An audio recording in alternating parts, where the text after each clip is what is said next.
Are you a podcaster? Maybe you've got that big idea and you're looking for a network to join.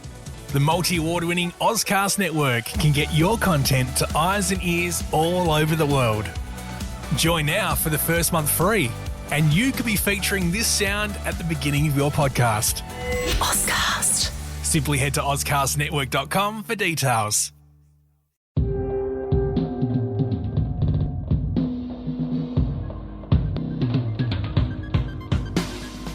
Okay, Nick, so if Apple release a slim bezel buttonless iPad this year, how will we press home to unlock?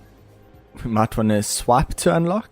Yes, I'm so glad that you pointed that out. If people noticed, I had posted a iPad concept with my controversial idea of being in landscape by default as my way to say that I think that would better suit the smart accessories. But I think at the end of the day, it probably won't matter too much because if you have a uniform slim bezel, then it's going to look great on any angle. No sort of home button at the side or anything.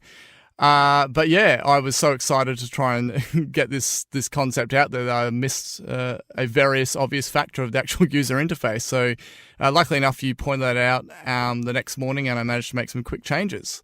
So I guess now the hard thing is I've sold myself on the idea that this is going to be how the new iPad is, that if it doesn't happen, I'll be disappointed.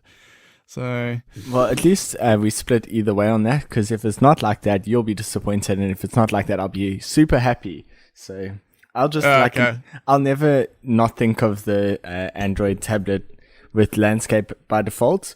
But having said that, I use it in landscape quite a bit. So I guess to me, this might seem more likely than your ultimate heaven-like glass-back iPad. I think I would pay double for that and try. I would do anything to have a glass-backed iPad. That it has a similar design aesthetic to the iPhone 10. I wonder if the Apple Care would cost twice as much. I would still purchase it. Yes. Cool. All right. So it's gonna be probably a mixture of surprises and disappointments come the middle of the year when we're expecting a revamped iPad Pro to come. But what we're here to talk about is HomePod. We covered all the details in the previous episode. We've been talking about it for months. It is finally here. And the biggest surprise is it actually arrived on time for me. I placed my order exact same time as you. You said you were doing pickup. You're right near a Sydney store. It's easy for you. I thought, regional WA, this is going to be, a couple days behind. Wasn't marked as shipped until the Thursday. I thought, okay, I'm definitely going to miss out. But I think that Apple were doing a few little sneaky things because once the actual history from the courier came through, it had actually been moving for a good couple of days before that. So how often have you ordered from Apple directly for one of their products on a pre-order? iPhone 10 was, and this was. And I think that's it. And iPhone 10, that was already off because you didn't get day one delivery, right? Yeah. That one was the delivery thing was off because of the whole, if you were a few seconds too late in ordering, then you could receive it a week later. So I never got to experience that. Plus, I did the pickup with Andrew anyway. So this is sort of my first actual pre-order to fulfilled delivery experience. So I was very happy with that. Yeah, I would continue to expect that to happen, even in Sunshine Coast being not as regional, but it's definitely marked as regional. I got Apple Watch on day one, so I think they're pretty good with fulfilling the pre-orders. So hopefully more of that to come for you, because it's definitely frustrating, I'm sure. And I also know that when you have to wait for things, so yeah, that's good. So yeah, I was I tweeted a while back that every time I see someone with AirPods walking around, I do judgingly look at them and just go, well, got them before you, and you, and you, and you, because I know that literally everyone, being one of the first in the world, other than New Zealand, to get them, I know that everyone I'm looking at, I got them before. So unfortunately for HomePod, didn't quite get that. I got to the store opened at 9:00. I got to the store at about 10 to 9, went for coffee with a coworker first, and then we walked through there. And the line was pretty long. It was, so I don't know, you've obviously seen the Sydney Apple store, but it's quite flat and wide. Yes. And so the line was like about as wide as the store on both sides. So basically what had happened was everyone who was there for HomePod was obviously in the queue, and then everyone who was there for everything else also got in the queue, because that's human nature.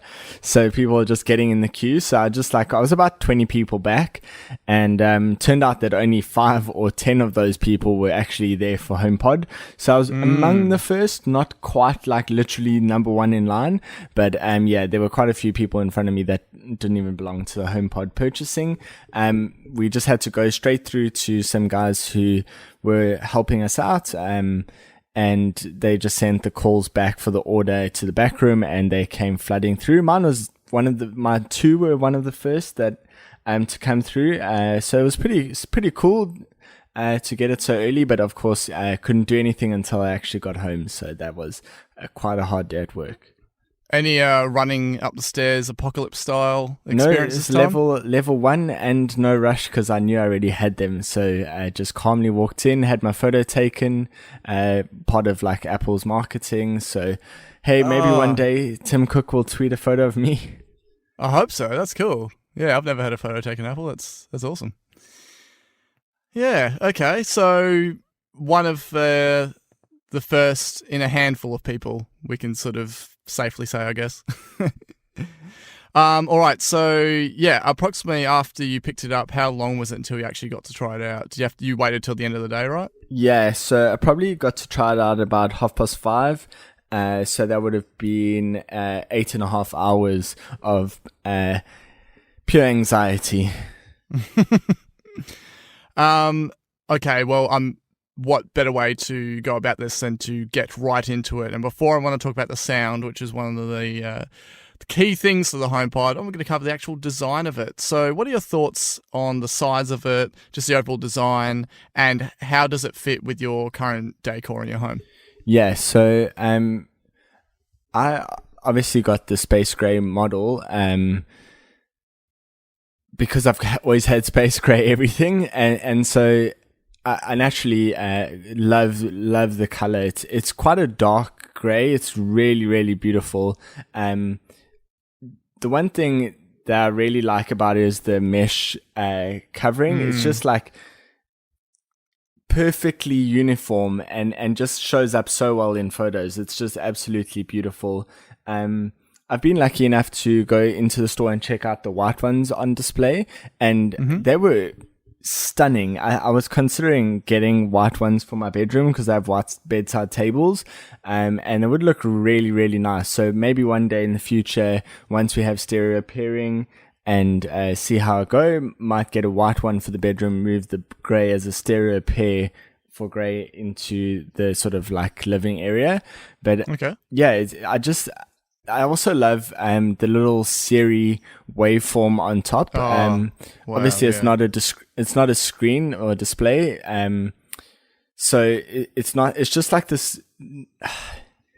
It's completely background and subtle, but it just is beautiful. So yeah, and of course the cord, the controversial. Does it unplug or is it removable? Is it not? The controversial cord is covered in a sort of fabric too, which is really, really nice. I love it. I love it. I just like, and the little ridges on it. It feels so. You have your cords, your charging cable cords and that sort of thing, which obviously are a lot thinner and could be prone to, you could easily snip it sort of thing, with a little bit of force. But this one really feels well protected, but it still ties in with the aesthetic of the actual device. Yeah, what do you think? So what my main thing when I first saw the HomePod preview is I had that slight letdown with the mesh, not from what it looked like, because I thought it would kind of move around everywhere. I thought, it might twist out of place or something like that. But man, was I wrong. I was so pumped to see actually how rigid the mesh material is. So yes, it does, you can sort of squeeze the HomePod slightly. You can move it around slightly, but it's very much fixed in place and retains that perfectly symmetrical design.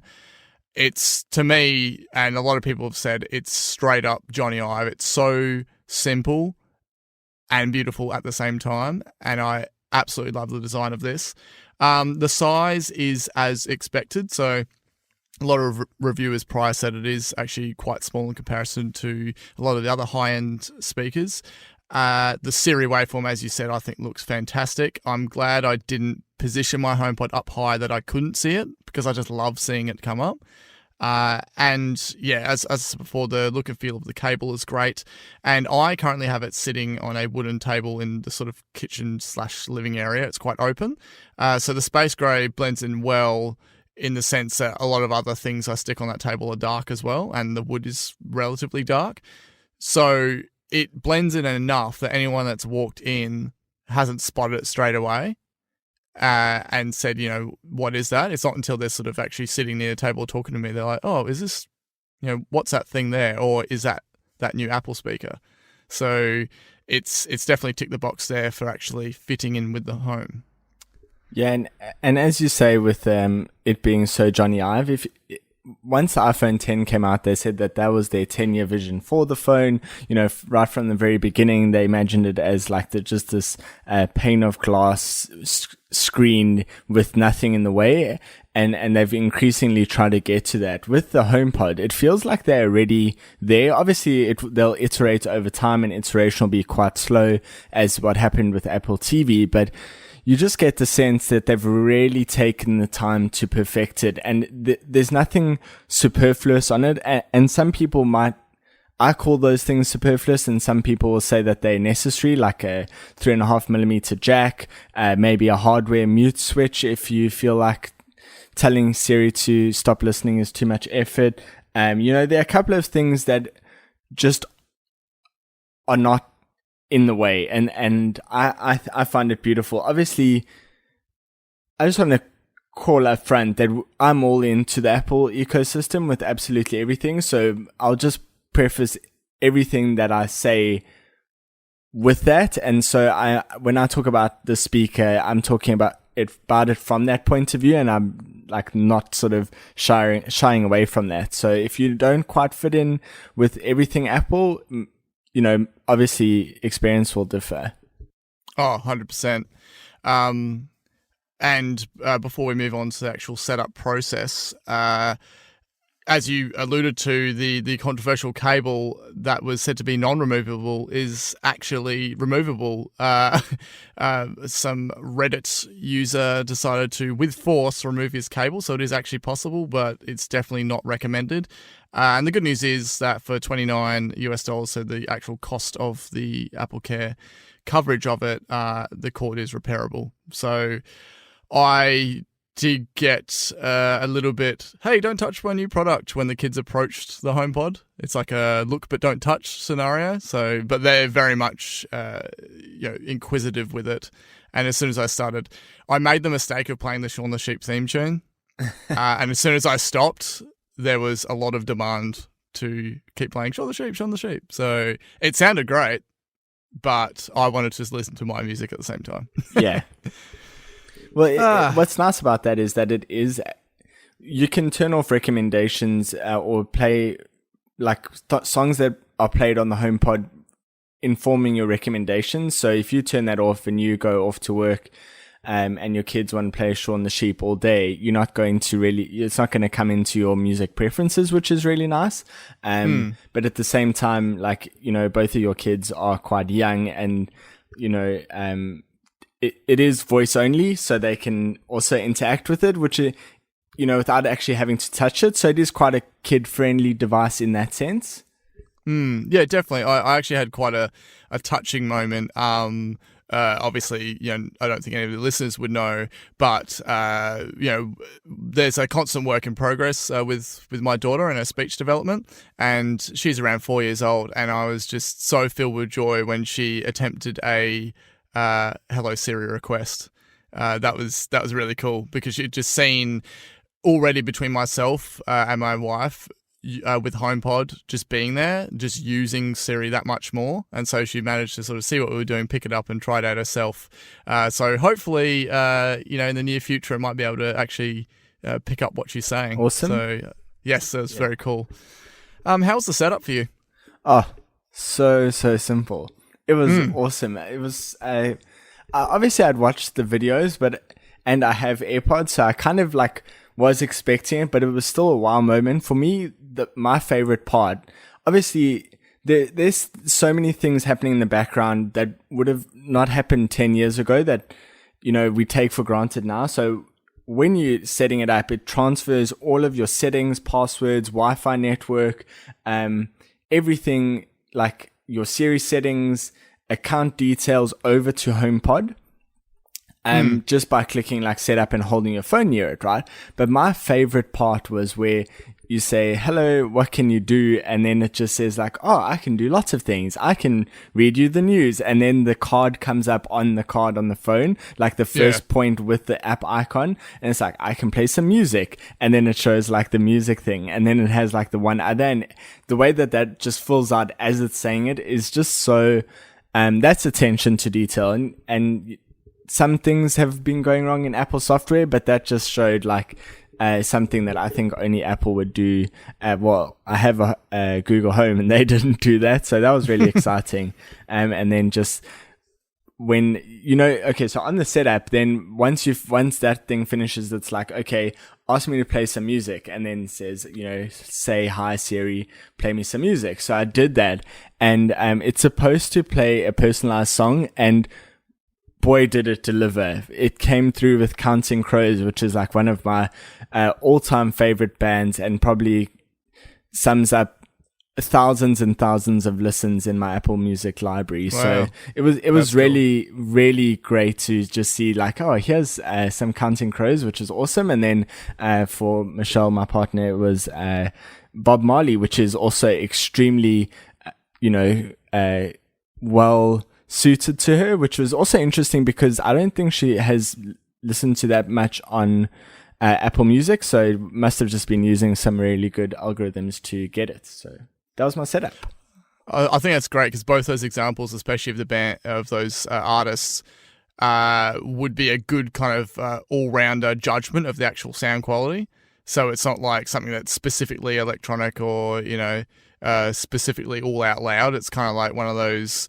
They both seem like those artists where you can really have that, differentiate between like, okay, that's where the bass sits and that's where these other layers going on, and that's what I love. That's what I was sort of looking for when I was doing my tests as well, as particular artists or songs that I wanted to be able to pick the different kind of layers that make up the song. Yeah, just while you're on that, I thought about all day, or probably all week, what song was I going to play first? And then before you even know it, it's played another song first for you. And I was like, oh, that's actually perfect first song. So yeah. Yeah, I did actually have a bit of a panic dream / nightmare the night before HomePod was going to arrive, that basically I was part of a house party. I just received my HomePod. Good friend Tim was there next to me in my dream, and I went to go play a song that had like this particular sort of synth bass at the start. I thought this would be good to test the bass with. This is in my dream, obviously, and it was all distorting and crackly, and I was freaking out my dream. But everyone around me was like, "Wow, this sounds fantastic!" I'm like, it's not meant to be like this. So I woke up with this weird sort of, I know that was a dream, but I still had that slight hesitation of, I hope I don't hear any distortion, and I was very glad that did not occur. Yeah. So I haven't done this yet, but apparently when you relocate it, it has sort of like a 10-second recalibration of, judging its position, that sort of thing. So that could be cool to try out. I did have the one bit I got stuck with is when I went to test sending messages and it didn't want to do it. And I realized it was coming across saying that the personal device was not reachable. And I realized or found out through the HomePod user guide that my share my location was not actually set to this device on my phone. I don't know whether that was because of, my having to like reset my phone recently for some like software reasons or not. It was sort of set to Simon's iPhone, but not this actual device. That was interesting. But once I selected that, then everything was fine. So that was all good to go. So just note that if you have that issue, then that's the fix for it. I hadn't even thought of that. Yeah, that's good find. Okay, the sound itself. Give me your initial impressions. Oh yeah, so I will compare I'll just say that this is compared to a Sonos Play Bass, which is fantastic, and a Sonos Play One, and obviously Google Home Mini and Google Home Normal. So HomePod is by far my favorite speaker. I've listened to so much music on it. It's impressively loud, which I don't use most of the time. In fact, most of the time it's too loud. And then, it's just absolutely clear, crisp sound. I'm not an audiophile, but I've just really been enjoying it. My measurement is how much music have I listened to on it? A lot. And, that's kind of it. And I really enjoy, I've said before, like play specific cuisine playlists, while eating and cooking that cuisine. And that was a lot of fun playing a Mexican, taqueria music last night on HomePod. And, even that sounding great in that's not generally my favorite kind of music, but, it was really fun. So I've really been enjoying the sound. I can actually picture you joining a mariachi band, just like in the kitchen. It's just because of the hat, or? Yeah. I just think that, and just whip out a guitar and some nice Mexican cuisine. So there you go. For me, I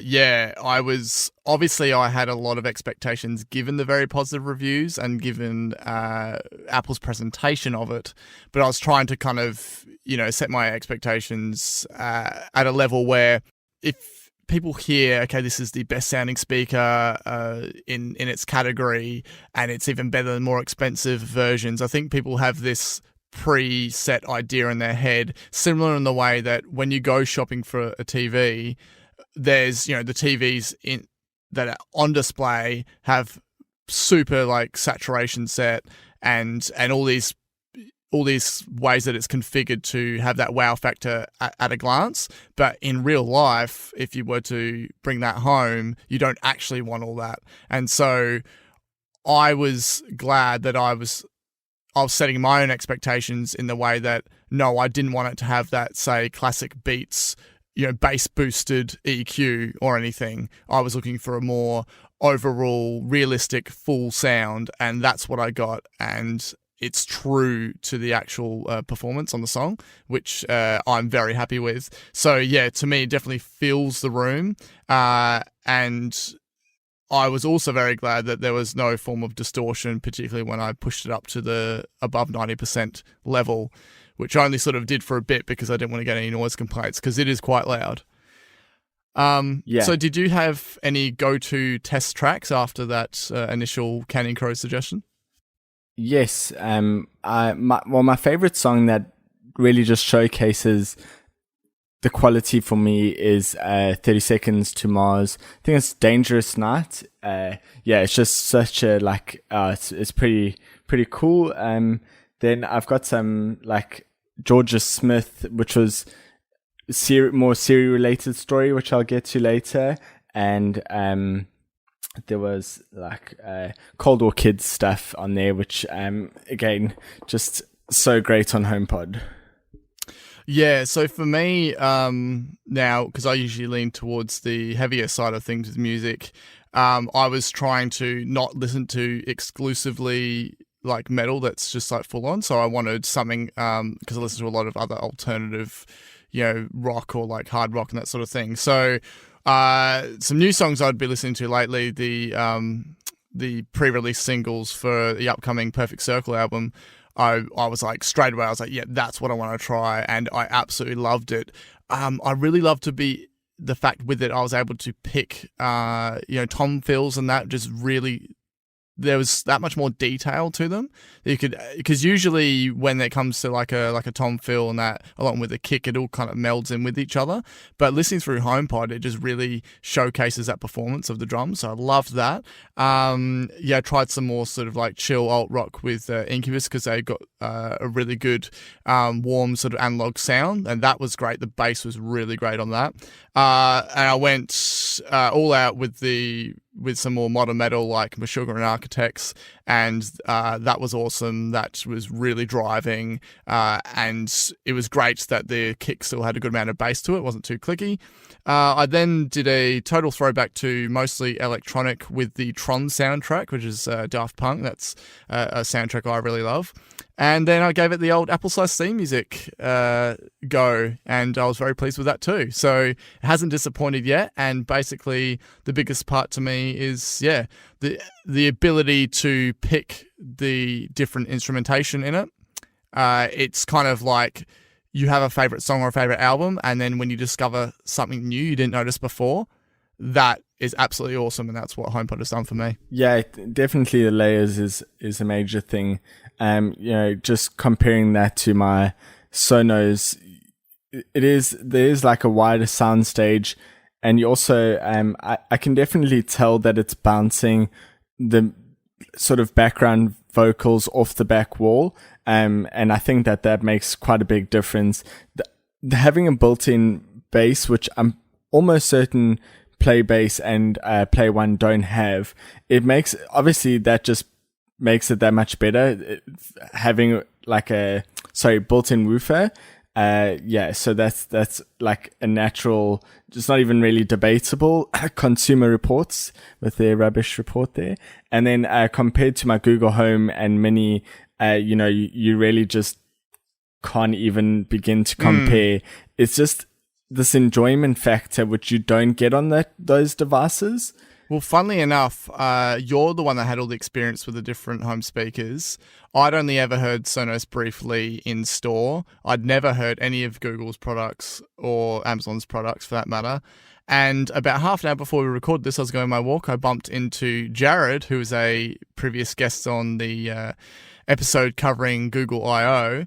And he's like, I told him, I haven't about to record an episode, because he was asking me about HomePod. And he's like, have you heard Google Home yet? I said, no. So I went into his house for a brief listen, and it is so much smaller in real life. Yeah. Like the actual Google Home itself. I couldn't believe, I was like, man, this thing's tiny. Yeah, it is tiny. Yeah. And expectedly, because I had set myself to think it was going to sound kind of crappy, it actually was a bit better than I thought, but it definitely was tinny. And as soon as you turned it up near max, it was clipping. And the Google Home Mini certainly didn't perform much better.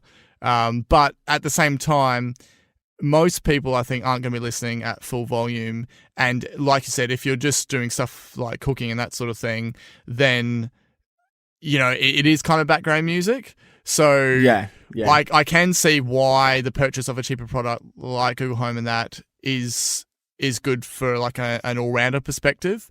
But I am so glad that I've got HomePod, where I know I've got this high-quality audio as well as all the Siri Assistant functionality too. So, yeah, I guess it's more a case of if you're more into the sort of background music type thing amongst the house, then you have a bit more of a range to choose from. But if you really want best audio experience and you're invested in the Apple ecosystem, then HomePod's the way.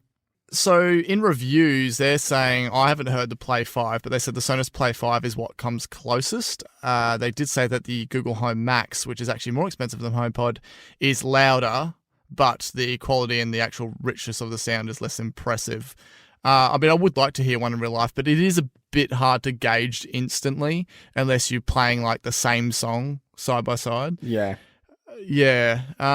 What are your thoughts on the lack of the EQ control? Because that's kind of ruffled a few feathers with some audiophiles. Well, being not an audiophile, for me, it's better because I often forget that it even exists. Like I used to use just the different presets and then would forget that exists, and you have something on, like, let's say rock for 3 years and you're listening to like a podcast and it's just not set up correctly. So it's just, for me, I'm glad that that's all taken care of. Probably better than 99.9% of people would ever manage with the finest EQ controls anyway. Yeah, I had the exact same thoughts as you, in the way that I might have paid a bit more attention to EQ, but I was glad that I know whatever type of music I called up, because say my wife listens to say more mainstream pop music and stuff. So for her, we called up Macarena, and everyone was actually dancing the Macarena for a good a good part of a Saturday afternoon. But it was good that it could sound great on a song like that, and then I could call up something that I'm listening to, and then that also sounds great. So there's no pop preset, there's no rock preset. It's just adjusting itself according to the music to give you the best served audio. So I was really happy with that. But for anyone that does want to do that, you can actually, if you AirPlay via iTunes or the Apple Music app, you can actually adjust EQ within those apps if you want to go to that level. But yeah, the gist is for Nick and I, we're happy with how HomePod handles this. What else I'm really happy with how it handles is the microphone. So I was loving the fact of HomePod's ability to hear my commands whilst playing music loudly. It's pretty impressive. I've had so many wow moments with HomePod. It's been, there've been a lot of wow moments, but for me, this just happened without me even thinking about it. I'll just say it so casually. That's like, it's just so casual with Hello Siri on HomePod, because one of the best descriptions I've heard of it is that it can hear better than a person can. So if someone could be in the same room, you might say it like Hello Siri over loud music, and someone else not be able to hear you, and HomePod will hear you. It's just incredible, because sometimes like, no, surely it couldn't have heard that, and then it'll go So it's like, for me, this is one of those really subtle but amazing experiences. Yeah, because it was instantly one of the first things I thought, it's going to be a mission. You're going to be shouting over the top of the audio, but it uses that awesome subtraction style technique of the actual output of the audio it's playing. It subtracts that from what it's actually going to be listening for. And so you kind of get the gist of how it happens, but when it actually does happen in real life, it's amazing. And I showed, I was showing my other half, I showed a few other people, and they couldn't even hear what I was saying, really. They could see I was making some noise, but they didn't know what song I requested whilst audio was playing. And they were kind of gobsmacked. And I was so proud that they really nailed that with HomePod. Yeah, it's incredible. I would have to shout at Google Home, even when it was at like 60% volume, and it was terrible. Like go back to that use case of playing like some music while you're cooking. So you might have the fan music set up quite high so you can hear it, and just generally be chatting or whatever. And so, there are a couple of things going on. And so with Google Home, you set a timer, and then the timer goes off, and you spend the next minute trying to get the timer to shut up. And that's just not a fun experience. On HomePod, it's just like, okay, timer goes off. Hello Siri, thank you. And that is it, done. It's like, I've stopped even wondering if it heard me anymore. Whereas like Google, you'd really have to shout. So, there are a lot fewer screaming matches in my house, just at assistance. The thing is, I always thought that, I'd probably be using the touch panel on top a fair bit, because I love how the plus and minus icons come up and all the different gestures within it. But I've actually barely tapped it since I realized how well Siri responds with loud audio going. It's really has become, it has made me that bit more excited with Siri, just being able to use it so freely. Like, this to me feels like the most natural form of communicating with Siri. Just walking around. I love being able to walk across to the other side of the kitchen, not even facing Siri, and just tell Siri to pause or whatever I want. And I've not even really raised my voice that much, and I'm facing away from it, and it just does it. And you're not even looking at the HomePod, and it pauses, and you're like, that is awesome.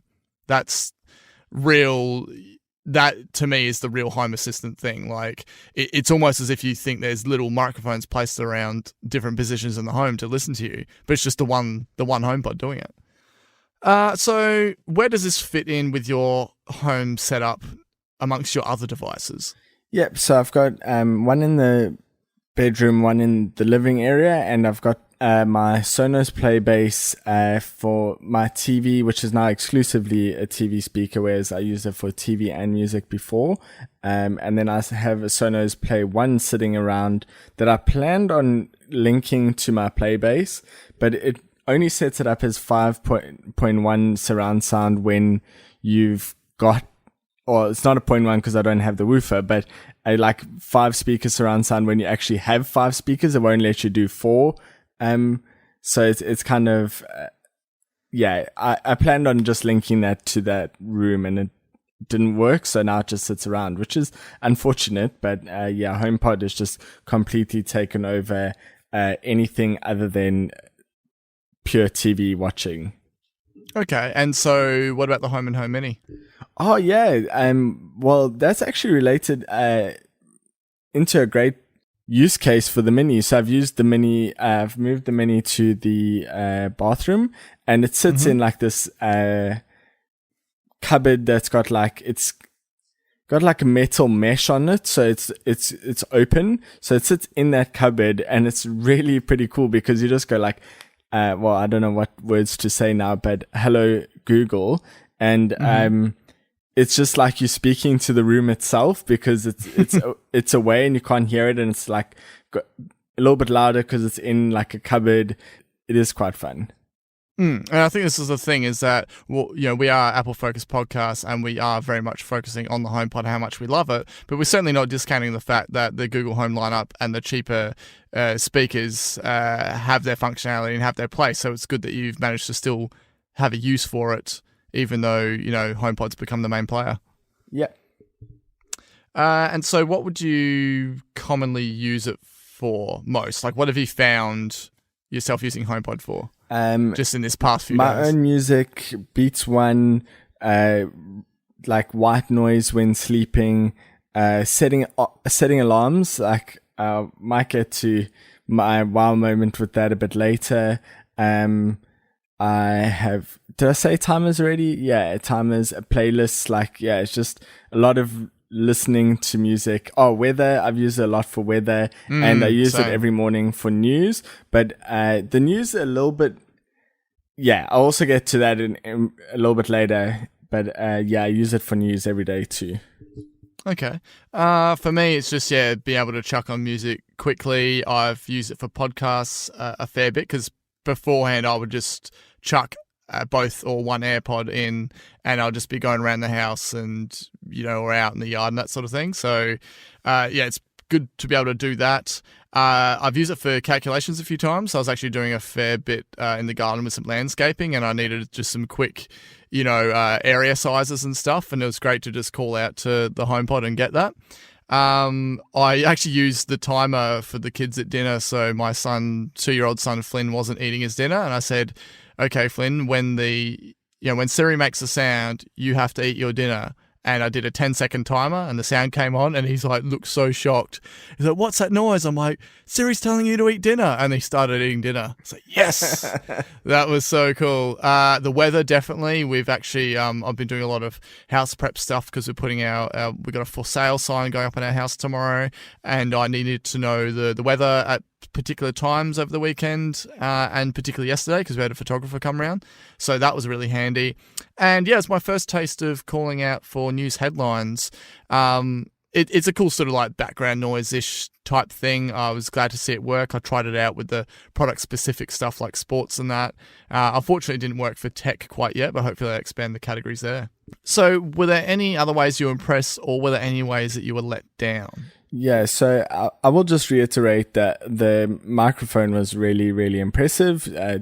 But on the positive side, I asked Siri to play Georgia Smith's latest song, and it played the one on the Black Panther album. I think it's called Get Me or something. And then I asked Google Home Mini to do exactly the same thing, and it played like one of her older songs. So that was an immediate win for Siri there. And there have been a couple of issues, like it's mainly around my accent because obviously it's tuned for Australian English, which is a little bit little bit different. So I've had one or two things like that. I'm quite used to it by now. It's the same across all sort of assistants anyway. There were some things that slipped my mind, but I might get you go for it so long, and then I'll think about it. Yeah, so mainly I was most impressed with just being able to feel very natural with using Siri around the house. A few downsides, there were a few times it didn't quite catch my command correctly. Now, that would normally be fine, except for I was trying to actually demo it to someone, and when something didn't happen exactly the way it did before, I'd use like the same song as an example. I was a bit like, and then I tried it again, it worked, and it was fine. But it's one of those things where you're trying to sort of show that wow factor to someone, and when it doesn't, quite play out how you expected, but, it's just one of those things. I was a bit disappointed with the not offering to continue on iPhone. So when you asked, so like my wife asked about a recipe, and it said, sorry, I can't do that on HomePod. There was no, and I tried the same thing, there was no sort of, I was hoping it would sort of hand off that request to the iPhone.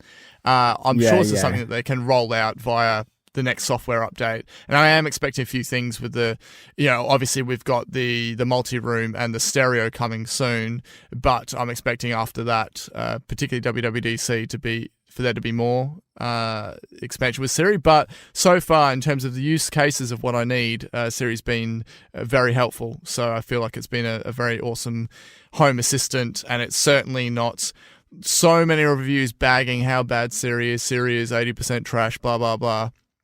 Okay, yes, there are advancements with the other two over Siri, not in every example, as Nick pointed out.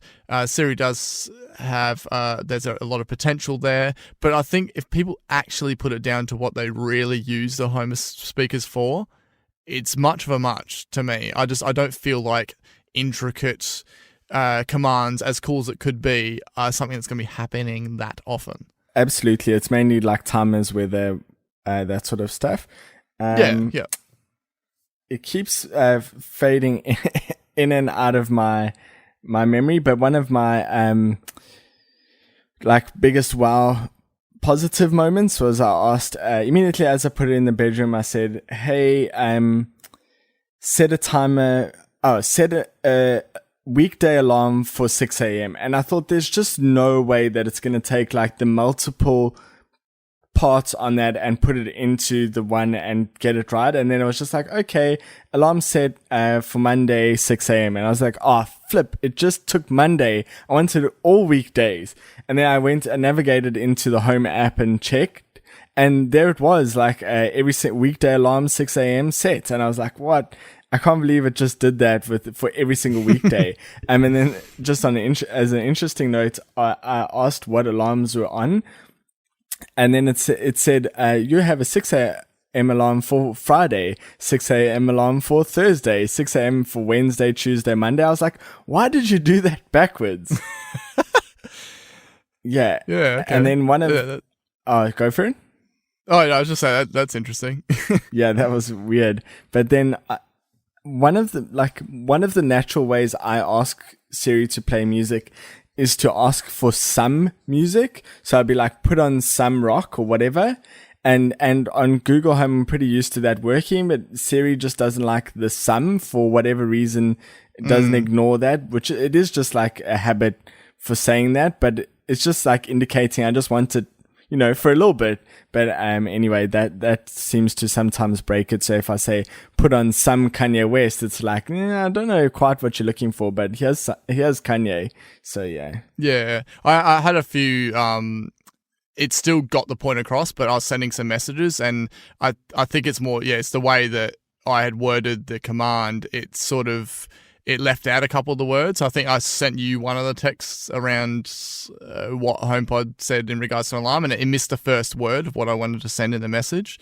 I think it was trying to include that as part of the actual question component. Yeah. But I think ultimately the thing is that the more that these virtual assistants progress, the more they're going to kind of like iron out the little kinks of the user not having to adjust themselves in the way that they actually construct the command. So yeah, just on messaging, Messaging on HomePod has actually been really successful for me. So just on that, I have a friend who's the worst voice note recorder in the world. I swear he holds it outside of his car and records that way. You can almost never hear what he's saying.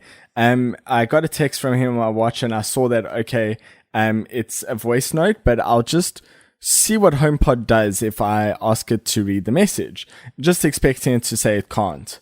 And then it actually played the sound clip, which was awesome because then I had a better chance of hearing what he said because, obviously it's coming through on a high quality speaker, which was really nice. And I know that for future, I'll just do it on HomePod and turn the volume up. And along with that is if you're replying and say, for example, you say like, "Hey Siri, ask Nick what," sorry for everyone that I just set off. Wasn't thinking there. Well, you'd only set off on their HomePods, but yeah. Yeah, and my HomePod is... Yep. There you go. Something coming. Ready to send it? No. Okay, I won't send it just yet. Let me know when you're ready to continue. Yeah, so basically, like if it...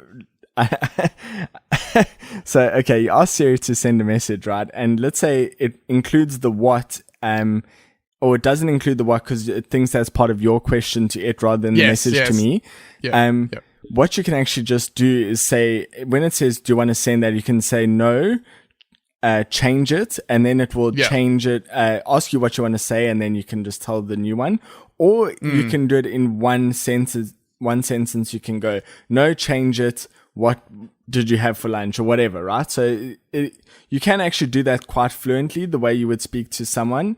One other thing is I also tweeted this, just in terms of like what I felt was natural. So one of Google Home's commands is good morning, and then it reads news, weather, and tells you about what's on your calendar, right? I didn't know whether Siri would have this or didn't, so it was on Friday night, just after I got my HomePod, 9:30 p.m. and I said, "Good morning" to Siri, and Siri was like, "It's not morning, but okay."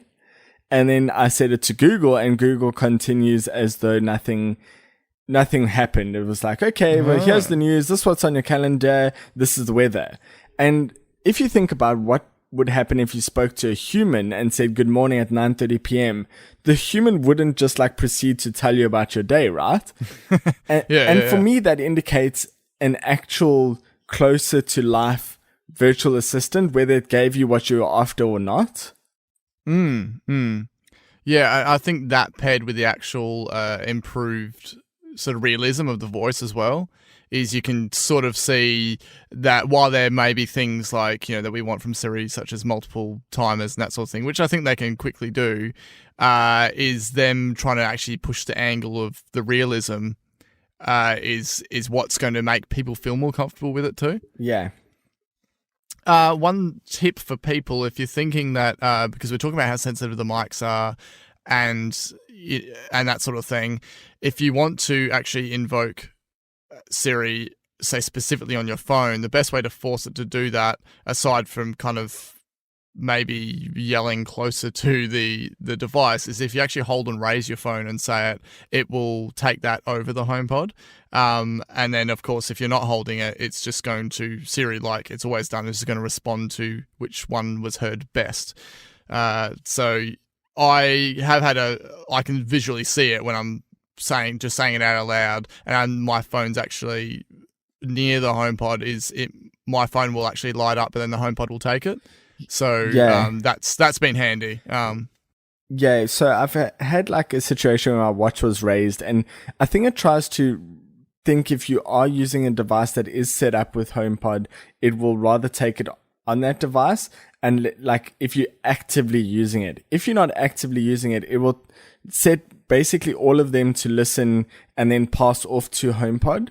If it is, so it's not quite intelligent to say, oh, this is a iPhone only request, say the recipe, like Googling a recipe or whatever, but it does try and like push stuff to HomePod if you're not actively using any device. So if you're wearing a watch, maybe don't raise it and then ask Siri to play something on HomePod. Yeah, okay. Yeah, some good little tips there. what I wanted to quickly cover is the misconception with Spotify. So many of the reviews out there saying HomePod sounds great, sucks that it can't play Spotify. This has been very misleading, particularly to the fact that you can play Spotify via AirPlay. You can play pretty much most things to HomePod over AirPlay. It just doesn't have the voice commands yet. So we had a previous guest that said some controversial stuff about iPhone 10, but anyway, he approached me saying that he wanted a HomePod, but he was holding off getting it because of Spotify, because he was convinced that no, it just could not do anything with Spotify. And I was like, yeah, you can play it over AirPlay. And he was just like, oh, well, that's not what the reviews told me. So it's just a lot of people are getting the wrong idea about it. So that being said, though, would you actually expect voice support for Spotify anytime soon? It's a great question. Tim Cook said that we can expect more Siri domains to be added, ramped up quite quickly, he said. So there are some more that are supported off of HomePod that are supported on iPhone. So those would be the first ones I would expect to come to HomePod. But I do see a lot of value for Apple adding audio domains onto the Siri Kit platform. I'm sure it's something that they want. I don't think that they're trying to push Apple Music subscribers 100% through this. It's already almost bigger than Spotify in the US, and they already have the advantage of it being native to all iPhones. So yes, I think we'll see it. One thing I do really want to bring up with Spotify is, other than the fact that, as you say, it does work, is that Spotify is actually more limited in countries than Apple Music is. So Apple Music, I think, is in 180 countries or 145 countries, something like that. And Spotify is in about 20, pretty much limited to Australia, New Zealand, and North and South America and UK. So for me, it's and some of Europe. So for me, it's, with Apple Music having a much wider international reach, I just think that reviews that focus only on Spotify not working, they're extremely limited. Like all my friends and family, if they in South Africa, if they want music streaming, they have to go for Apple Music. So it's well, for them, it would be the obvious choice anyway. So I just think that that's a little bit US focused on the reviews, and it's a bit annoying really, because Spotify may be popular, but only where it is, which is just not in as many markets as Apple Music. And what I want to point out is, if you're heavily invested in Spotify, that's what you use all the time, it is very much, Spotify and Apple Music are very much equivalents of each other. So you're not really losing any features by switching from one to the other. The only thing you're gaining if you do switch to Apple Music is the fact that it is baked into things like HomePod and just the rest of Apple's ecosystem. So, if you have a lot of Apple devices and Spotify's been your thing, definitely just give it a go, I think, because things like HomePod, at least at this stage upon launch, it's just so much cooler to use it via voice than having to wait for Spotify support. But I do hope it comes, just so it does serve people that are the hardcore Spotify users. Yeah. One thing I just want to cap off on this is just about the talk about Siri being at the bottom of the virtual assistant pile. So there was recently a test by a place called Loop Ventures. They reckon they ran 782 queries between Google Home, Alexa, and Cortana and Siri. Now, they said that Siri via HomePod understood 99% of it, but returned 52% successful answers, with Cortana being a little higher than that, and Google Home sitting at the top at 81%. Now, that being said, yourself, Nick, being the Google Home owner, you've had the real-life comparisons, such as one you mentioned before, about where Google Home has actually failed. And we also spoke about the fact that Apple pushing for the more realistic side of Siri. Now, there are obvious things that they could just roll out with Siri, such as the multiple timers, and I'm really hoping there is some multi-user coming for HomePod. But there are little things that people don't exactly consider. So we're spoiled in English-speaking countries, but Siri actually covers a lot more languages than these other platforms, in the sense that if they do expand Siri that much more this year, it's going to have it's going to be a lot stronger position than people make it out to be. I'm wanting to kind of cover that fact in the sense that people just think that Siri is just so completely out of the race, and it is quite frustrating to see that we've covered this before, that tech media have kind of like spun that part of it. So that's a massive point on languages, because I was looking at every single Siri language this morning.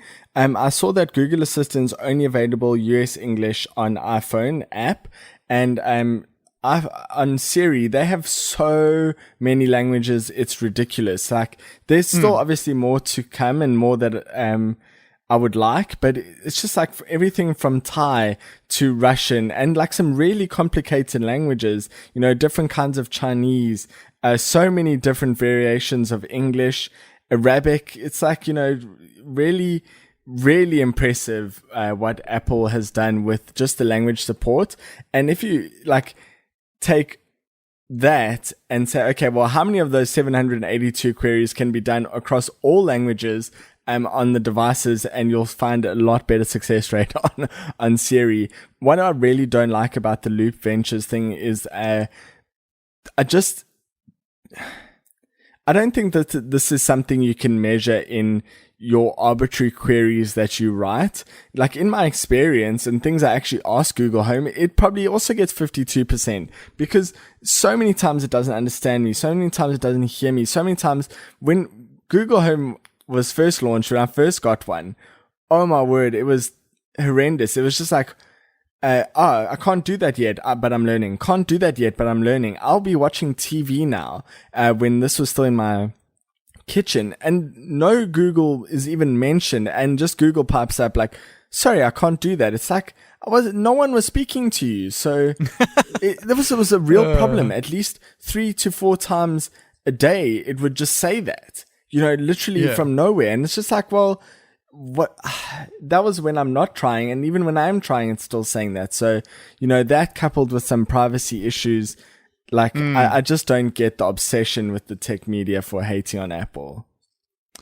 I think that is, we've always covered that. That is Apple's strong point, is with the privacy. So obviously with their stance on that and not wanting to upload everything, to the internet and keeping it on device, they haven't been able to progress as far as people like Google have, where it's just kind of like a all-in, there's almost no such thing as privacy. It's just like you completely submit yourself to the internet and there you go. Whereas I think come a few years from now, with a lot more of these home devices rolled out, a lot more people are going to have that paranoia factor of, am I always being listened to?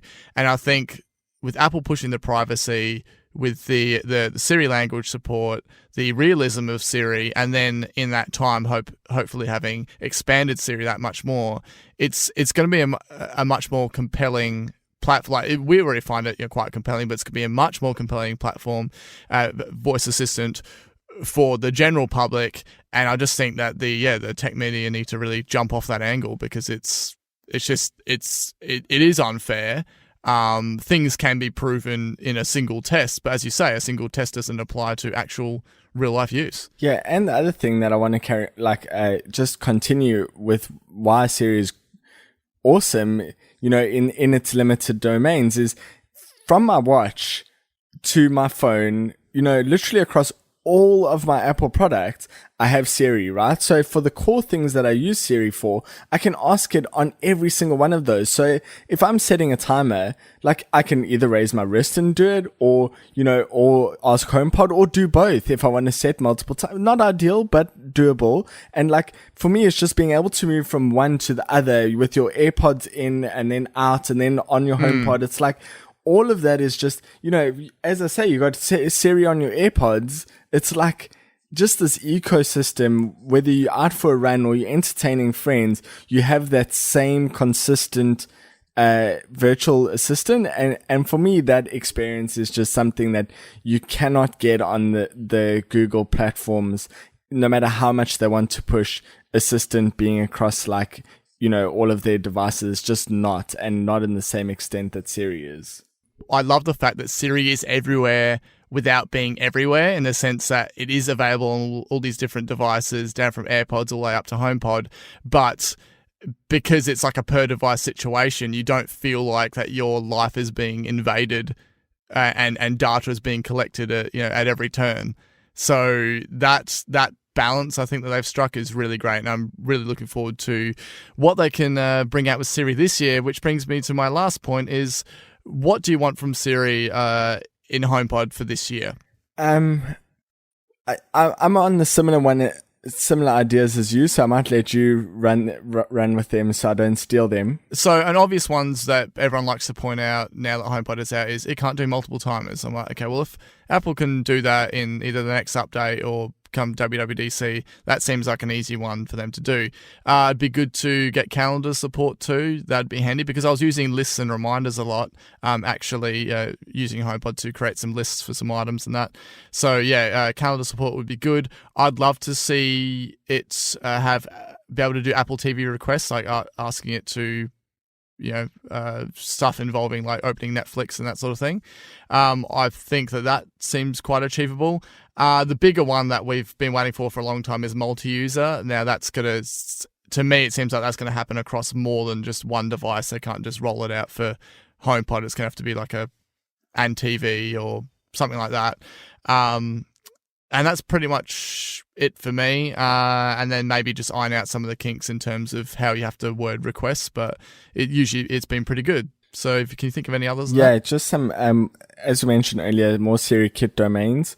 One of the other things that I also want it to be able to do is find my friends. So I'm thinking, like, let's say, one spouse is at home, other one's on their way home, and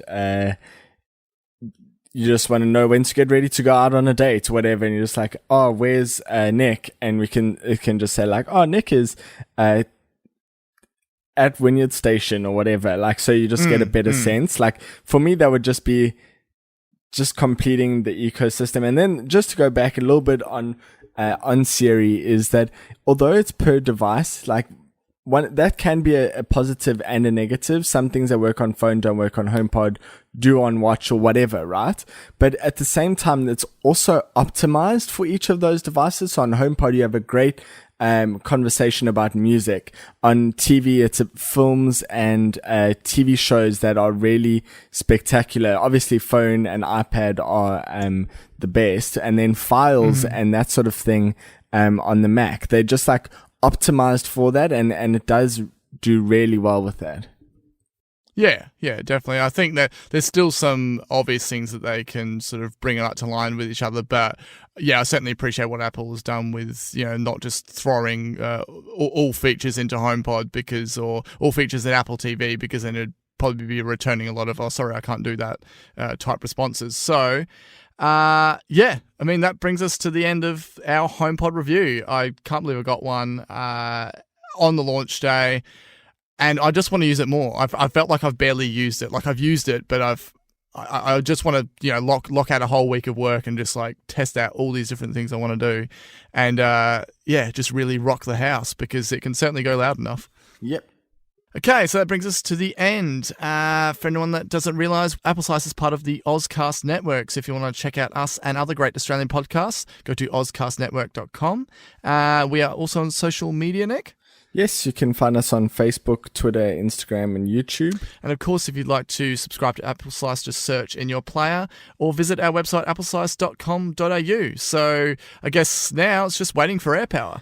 Yep, I've been thinking about AirPower a lot lately. I really, really am excited for it.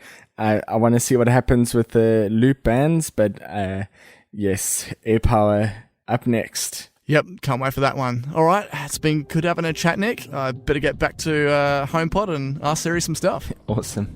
All right, catch you later.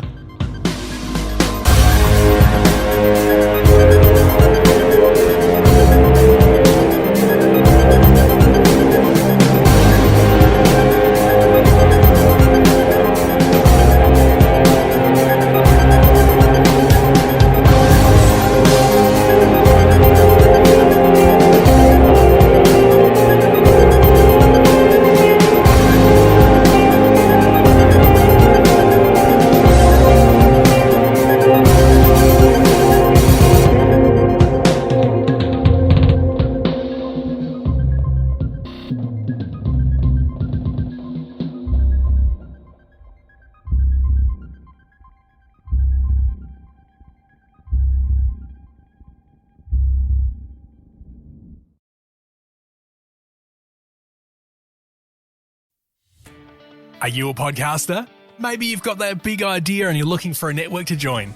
The multi-award-winning Ozcast Network can get your content to eyes and ears all over the world. Join now for the first month free, and you could be featuring this sound at the beginning of your podcast. Ozcast.